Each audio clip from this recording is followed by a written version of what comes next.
ॾींहंनि बदिले ओचितो वार्ड बंदि करे छॾणु ॼण त रोज़ जो मामूल बणिजी वियो आहे। सिविल अस्पताल कंबर शहदादकोट जी इन ख़राब हालत ऐं मरीज़नि ऐं डॉक्टरनि शिकायतुनि बाबति अव्हांखे ॾेखारियूं था। अदनान भट्टी जी ही रिपोर्ट। सिंध बलोचिस्तान के बॉर्डर ते कायम शहदादकोट जिले की वडी आबादी रखंदड़ तालको शहदादकोट तालके अस्पताल अवाम लाए बेफ़ायदा बनल है। अस्पताल जो अमलो गायब ऐं अस्पताल गंदगी जो ढेर बणिजी वई आहे। अस्पताल जी चौदीवारी न हुजण करे कब्जा माफिया प्लाटन ते कब्जा करे छॾिया आहिनि। तालके अस्पताल 1965 में कायम थी शहीद जुल्फकार अली भुट्टो जे दौरे हुकूमत में 10 बिस्तरनि जी मंजूरी ॾेई अस्पताल के अपग्रेड कयो वियो। शहदादकोट तालको 4 लाख आबादी रखंदड़ शहर आहे। उन सां गॾु बलोचिस्तान जे झल मक्सी, कोट मक्सी, ओस्ता मोहम्मद, गड़ी खैरो, मीरू खान, सजावल जुनेजो, कुब्बो सईद खान ऐं काछे जी आवाम हिते इलाज लाइ पहुची थी। हिन अस्पताल में रोज़ानो 500 खां 600 मरीज़नि जी ओपीडी आहे, पर अस्पताल में छिते कुते नांग कखण जी इंजेक्शन मौजूद न आहे। साईं ये जेको शहदादकोट तालके जी अस्पताल है, जिले कंबर शहदादकोट जी वॾी में वॾी अस्पताल है। तकरीबन 1500 हितां जी डेली ओपीडी आहे, पर अस्पताल जी हालत इहा आहे त हिते माण्हू खे जेका डिस्पोजल सिरिंज है उहा बि स्टोर तां वठी अचणी पवे थी। अस्पताल में तमामु घणा मसइला आहिनि। माण्हू हितां ग़रीब मिसकिन जेके अचनि था उहो नालो त सरकारी अस्पताल आहे, पर उन्हनि खे हर शइ पंहिंजी जेको आहे प्राइवेट मेडिकल स्टोर तां वठणी पवे थी। कबायली इलाइक़ो हुजण करे रोड हादसा तोड़े मामूली वाक़िअनि में ज़ख़्मी थियल माण्हुनि खे फर्स्ट एड ॾेई लाड़काणे मोकिलियो वेंदो आहे। अस्पताल अंदर 4 मोहल्लनि जे रहवासिन घरनि जो नालिन वारो गंदो पानी जो छोड़ अस्पताल जे अंदर करे छॾियो आहे ऐं पूरे शहर जो गंद कचरो अस्पताल में उछलायो वञे थो, जंहिं करे पूरी अस्पताल गंदगी जो ढेर बणिजी वई आहे। शहदादकोट जे अंदर जेको शहीद जुल्फकार अली भुट्टो जो जेका तक आहे, शहीद राणी बेनज़ीर भुट्टो जो जेको तक आहे, उन तक जे अंदर जेको आहे असां वटि जेको हिन महिल जेको तालके म्यूनिसिपल तालके हॉस्पिटल जो जेको हशर आहे उहो इहो आहे त जेको म्यूनिसिपल जो जेको सॼो गंद आहे उहो शहदादकोट हॉस्पिटल में तव्हांखे नज़र ईंदो बनस्बत ॿाहिरियां।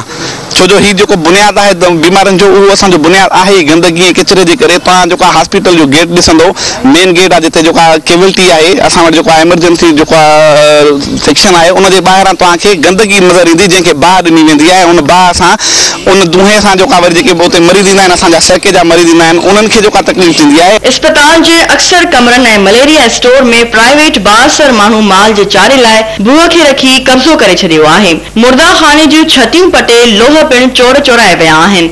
हिन अस्पताल में 19 डॉक्टर ऐं 4 डॉक्टराणियूं, लोअर स्टाफ अमलो 58 ऐं 70 लेडी हेल्थ वर्कर मुक़रर आहिनि।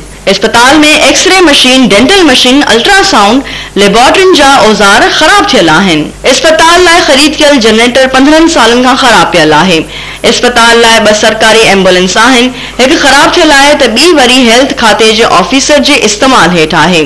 अक्सर पाड़े जे माण्हुनि अस्पताल अंदर पंहिंजे घरनि जा दरवाज़ा लॻाए अच वञ रस्तो बणाए छॾियो आहे। 400 खन ओपीडी थिए थी, तकरीबन मेल फीमेल ॿार सब जो मिक्स करे 400 खन थिए थी। माना तकरीबन साईं उन्हनि में कहिड़े क़िस्म जूं बीमारियूं थियूं?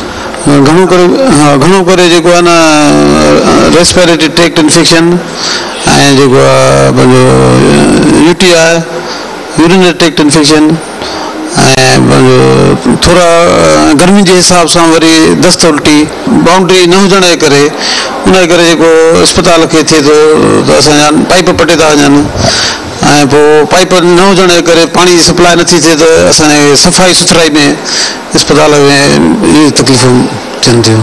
पाड़े वारनि जा जेको बि ड्रेनेज सिस्टम आहे उहो अस्पताल ॾे थियल आहे। तव्हां ॾिसंदो त ॿाहिरां जेको आहे न पानी जो इहो लॻो पियो आहे, हाणे ॼण पन बि थी वई आहे, ईअं थो लॻे त ॼण अस्पताल जेको आहे न हिकिड़ो जेको आहे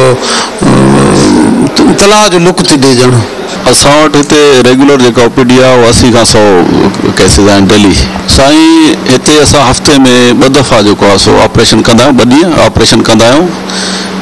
जेके माण्हू ईंदा आहिनि कोशिशि कंदा आहियूं त उनखे असां फ़ारिग़ कयूं, उनखे कंहिंखे चिठी चपाटी वठण जी ज़रूरत कोन पवंदी आहे हिते असां वटि। तो अलहमदुल्ला असां हिते जेको आहे हिनमहिल ताईं 6000 खन ऑपरेशन करे विया आहियूं हॉस्पिटल में।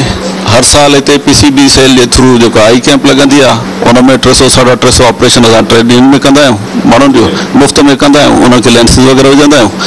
उहो बि हिते असांजी हॉस्पिटल में थींदो आहे। हाणे बोर्ड जे जेको आयो हुई उन खां पोइ इन चमड़ी जे मर्ज़ में तमामु घणी वाध अची वई आहे। इन जो सबबु सिर्फ़ु इहो ई आहे त चमड़ी जा मर्ज़ तमामु घणा हिक खां ॿिए खे लॻंदड़ आहिनि ऐं हिन बोर्ड में जीअं त घणा माण्हू बेघर थी विया ऐं कंहिं मुख़्तलिफ़ कैंपुनि में घणा क्राउड में जॾहिं माण्हू रहण लॻा त उन्हनि सभनि माण्हुनि में जेकॾहिं सिर्फ़ु कंहिं हिकिड़े खे रुगो बीमारी हुई त ॿियनि ताईं उहा आसानी सां पहुची वई। सो इन में जेको सभिनी खां वधि में वधि मर्ज़ फैलिजी वियो आहे उहो आहे विचड़ंदड़ ख़ारिश, जंहिंखे स्केबीज़ बि चयो वेंदो आहे। ऐं ॿिया बि कुझु जीअं त सिंधीअ में सवली में चइजे ॾढ जेको फंगल इंफेक्शन आहे इहे, ऐं अॼुकल्ह जीअं त मौसम जे हिसाब सां फुरड़ियूं इहे वधी वयूं आहिनि। इन सरकारी अस्पताल में कुझु ख़ारिश जे लाइ सीरप गोरी त कॾहिं मिली थी वञे, पर लॻाइण जी दवाऊं बिल्कुलु का बि कान्हे। जीअं चमड़ी जी बीमारियुनि में त अक्सर लोशन मलमुनि जो इस्तेमालु थिए थो, उन जी का बि सप्लाई हिते कान्हे।